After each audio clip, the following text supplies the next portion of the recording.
Hello friends, welcome to वैम्स academy. और आज हम करने वाले हैं पैसिव वॉइस का पार्ट 3। पार्ट 1 में हमने इंट्रोडक्शन पढ़ा था और पार्ट 2 में हमने स्ट्रक्चर्स पढ़े थे। दोस्तों, आज की इस वीडियो में हम देखेंगे कैसे हम हिंदी से इंग्लिश जाएंगे और कैसे पहचानेंगे किसी भी हिंदी के सेंटेंस को कि वो एक्टिव वॉइस में है या पैसिव वॉइस में। उन सब की ट्रांसलेशन करेंगे ताकि जब हम लिखते या बोलते हैं उस समय हमें पता लग सके कौन सा सेंटेंस एक्टिव वॉइस में लिखना है और कौन सा पैसिव में। दोस्तों, आज हम एक्टिव टू पैसिव या पैसिव टू एक्टिव नहीं सीखेंगे। आज हम सीखेंगे कौन सा सेंटेंस एक्टिव वॉइस में आएगा और कौन सा सेंटेंस पैसिव वॉइस में, और जो बहुत ज्यादा जरूरी होता है हमारी इंग्लिश स्पीकिंग और राइटिंग के लिए। तो दोस्तों, आपको कुछ नहीं करना, आपको सिर्फ एक चीज करनी है, इस वीडियो को एंड तक देखना है। और मैं उम्मीद करता हूं आपने पार्ट 1 और पार्ट 2 देख लिया होगा, और अगर आपने अभी तक उसे नहीं देखा है तो बिल्कुल मत घबराइएगा, क्योंकि इस वीडियो के डिस्क्रिप्शन में आपको उनका लिंक मिल जाएगा।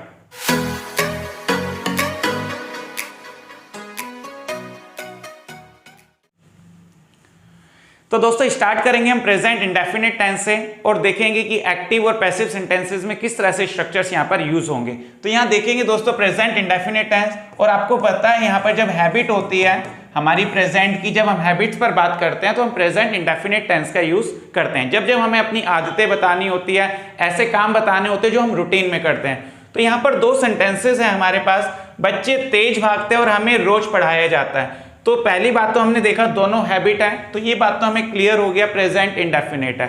अब दूसरी चीज जो हमें सेंटेंस में देखनी होती है, अब ये पता करना है ये एक्टिव वॉइस है या पैसिव वॉइस है।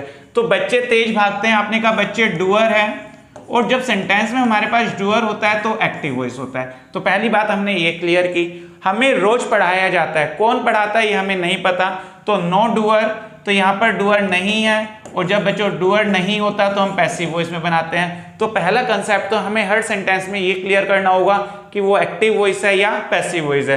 तो जब आपको एक्टिव और पैसिव वॉइस क्लियर हो गया तो आपने मेरी सेकंड वीडियो देखी होगी, उसमें मैंने स्ट्रक्चर्स बताए हैं कि इंडेफिनिट में एक्टिव वॉइस कैसे बनेगा और पैसिव वॉइस कैसे बनेगा।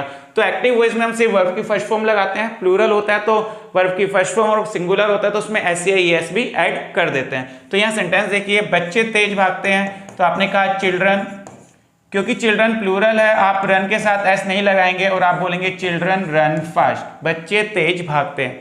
दूसरा सेंटेंस है हमें रोज पढ़ाया जाता है, कौन पढ़ाता है, डूअर हमारे पास नहीं है, यानी कि रिसीवर आगे आएगा। तो जब रिसीवर आगे आता है तो पैसिव वॉइस। तो पैसिव वॉइस का पैटर्न आपने देखा होगा वीडियो में, रिसीवर आगे आता है इज एम आर और थर्ड फॉर्म।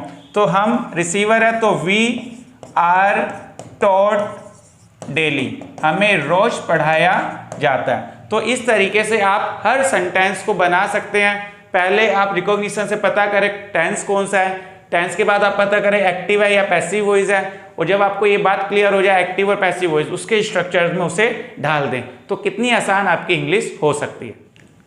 दोस्तों, देखते हैं हम प्रेजेंट कॉन्टिन्यूअस टेंस। यहां आपको पता है वर्क इन प्रोग्रेस, जब वर्क प्रोग्रेस में हो, काम चल रहा हो, तो आपको पता है हम प्रेजेंट कॉन्टिन्यूअस यूज करते हैं। वही यहां पर देखना होगा एक्टिव या पैसिव। सुनील किताब पढ़ रहा है, कौन किताब पढ़ रहा है, सुनील, तो डूअर कौन हुआ, सुनील, तो आपने कहा ये एक्टिव वॉइस है। आपका कमरा सजाया जा रहा है, कौन कमरा सजा रहा है नहीं पता, तो आपने कहा ये पैसिव वॉइस है।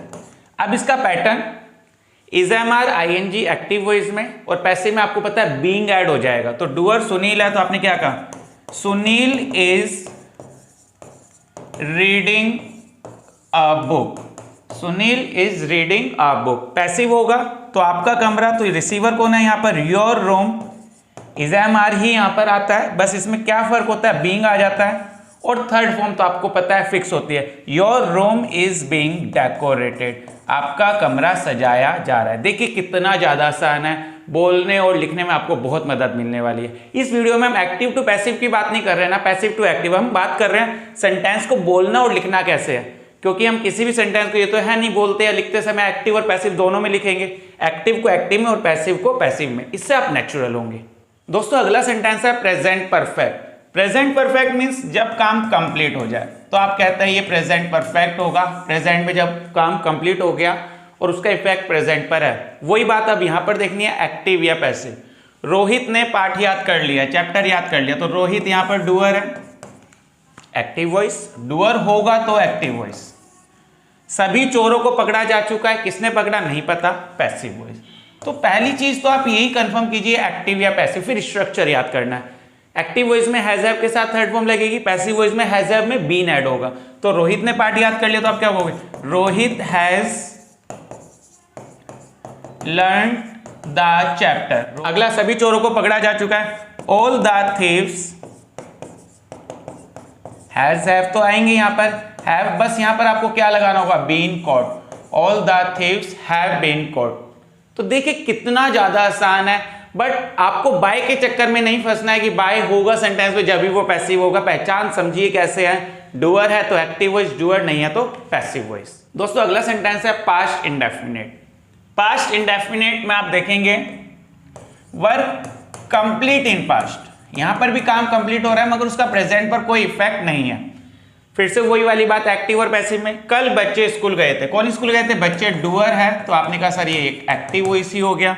हमें कल सजा दी गई थी तो नो डूअर, तो ये पैसिव वॉइस हो गया।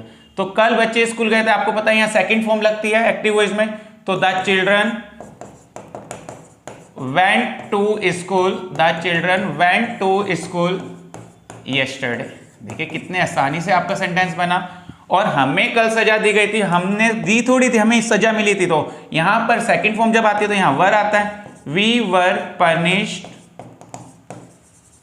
यस्टरडे। समझिए दोस्तों कितना आसान है, लिखना बोलना सब कितना आसान होता जाएगा अगर आपको जरा जरा सी बातें समझ आएगी। डूअर है तो एक्टिव वॉइस, डूअर नहीं है तो पैसिव वॉइस। पास्ट कॉन्टिन्यूअस बिल्कुल प्रेजेंट कॉन्टिन्यूअस जैसा है, वहां पर इज एम आर लगता था, यहाँ वॉज वर्ड लगेगा। वहां पर पैसिव वॉइस में इज एम आर के साथ बीइंग लगता था, यहाँ पर भी बीइंग लगेगा। बस काम पास्ट में कॉन्टिन्यूटी में होगा। Continuity of work in past ये दिखाएगा आपको, continuity of work in past, बस जरा सा फर्क यहाँ पर आया। ट्रिक वही है, बच्चे पार्क जा रहे थे, कौन जा रहा था, बच्चे, डूअर है, आपने कहा सर एक्टिव वॉइस है, बिल्कुल है जी। बच्चे पार्क जा रहे थे तो the children were going to the park, बच्चे पार्क जा रहे थे, ये सेंटेंस आपका बन गया। अगला देखिए, सुनीता का पीछा किया जा रहा था, सुनीता वॉज बीइंग चेज्ड। यहां आपको क्या देखना है, कौन पीछा कर रहा था नहीं पता, नो डूअर तो क्या हो गया जी, पैसिव वॉइस। कितना आसान है, इस बात को आप समझते हुए चलिए। सुनीता का पीछा किया जा रहा था, सुनीता पीछा नहीं कर रही थी। अगर आप इसे गलती से ऐसा लिख दे सुनीता वॉज चेजिंग, तो इसका मतलब हो जाएगा सुनीता पीछा करी, नहीं, सुनीता का पीछा किया जा रहा था। तो इस चीज को आप समझिए और कितना आसान है उस चीज को भी देखिएगा। दोस्तों पास्ट परफेक्ट जिसमें काम पास्ट में कंप्लीट हो गया, प्रेजेंट परफेक्ट जैसा ही है। प्रेजेंट परफेक्ट में आप हैज हैव लगाते थे, यहाँ पर सिर्फ हैड लगेगा। वहां पर भी पैसिव वॉइस में बीन लगता था, यहां पर भी बीन लगेगा। तो काम बहुत ज्यादा आसान है, सिर्फ वही समझना एक्टिव है पैसिव। मैं खाना खा चुका हूं, डूअर है तो क्या होगा जी, आपने कहा एक्टिव वॉइस है तो आपने क्या लिखा, आई हैड ईटन फूड, मैं खाना खा चुका हूं, आई हैड ईटन फूड। और पुलिस के पहुंचने से पहले बैंक लूटा जा चुका था, तो आपने क्या कहा, बैंक लूटा जा चुका था, नहीं पता किसने लूटा, तो आपने क्या लिखा, द बैंक हैड बीन, आप क्या लगाएंगे, had been robbed, the bank had been robbed before the police reached, the bank had been robbed before the police reached। तो कितने आसान तरीके से आपने इस सेंटेंस को बनाया।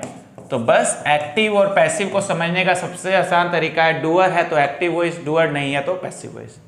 दोस्तों फ्यूचर इंडेफिनिट, ये आपकी फ्यूचर की प्लानिंग दिखाता है, फ्यूचर में आपने क्या किया उसे फ्यूचर इंडेफिनिट बोलते हैं।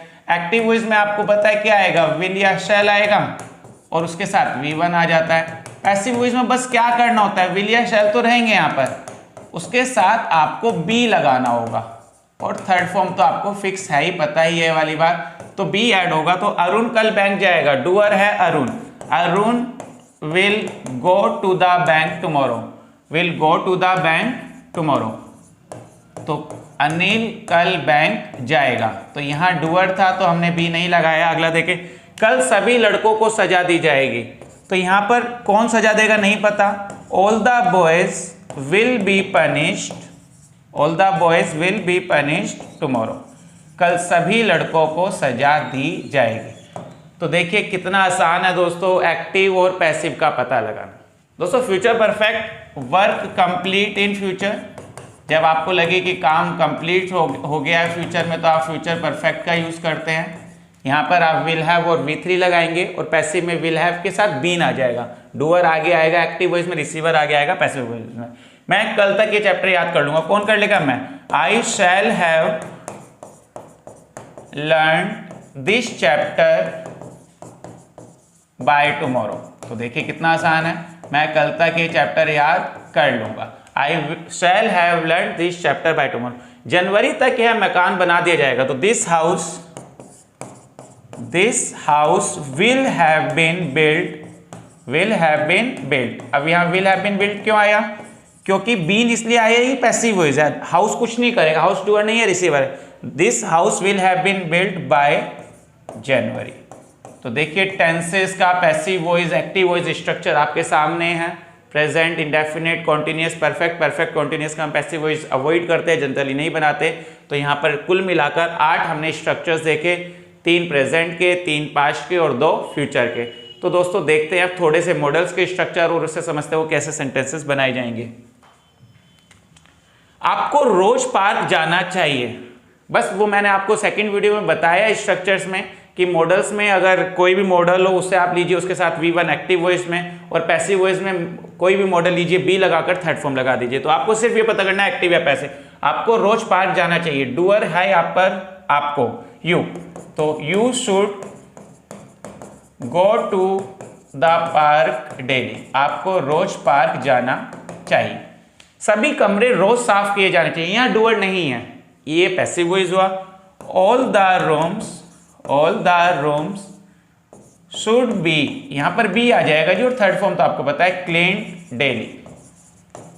देखिए कितना आसानी से बन गया। अगला, इस बॉक्स को उठाया जा सकता है, तो यानी कि पैसिव वॉइस। कौन उठाएगा हमने उस पर जिक्र नहीं करा, उस पर बात नहीं की। So this box can be lifted, this box can be lifted. तो पैसिव वॉइस होगा तो किसी भी मॉडल में आप बी लगा रहे हैं, सिर्फ कैन बी लिफ्टेड। बच्चे तेज भागा करते थे, यूज्ड टू आएगा, कौन भागते थे? बच्चे, तो डूअर है, तो the children used to run fast, the children used to run fast. तो दोस्तों आपने देखा कितने आसान तरीके से हमने स्ट्रक्चर्स को देखा। आज की इस वीडियो का मेरा सिर्फ एक एम था कि आप किसी भी सेंटेंस को सुनकर ये बता सके कि एक्टिव वॉइस में बनेगा या पैसिव वॉइस में। आप सिर्फ बाय ना ढूंढे या कोई टेक्निकल तरीके से ना जाए कि ग्रामर के सिर्फ तरीके देखें वहां पर, तो दोस्तों इससे आपको हिंदी से इंग्लिश में जाने में बहुत दिक्कत होगी, क्योंकि आपको समझ नहीं आएगा अगर आप बाय को ढूंढने के लिए वहां पर जाएंगे। तो ये द्वारा या इस तरह के सेंटेंसेस को आप अवॉइड करें और सीधा कंसेप्ट से सीखें कि डूअर है तो एक्टिव वॉइस, डूअर नहीं है तो पैसिव वॉइस। तो दोस्तों मैं उम्मीद करता हूं आपको ये वीडियो बहुत अच्छी लगी होगी, और हाँ, अगर आपको ये वीडियो अच्छी लगी है तो प्लीज़ लाइक कीजिएगा, शेयर कीजिएगा, और आप अगर मेरे चैनल पर नए हैं तो प्लीज़ इसे सब्सक्राइब भी कीजिएगा।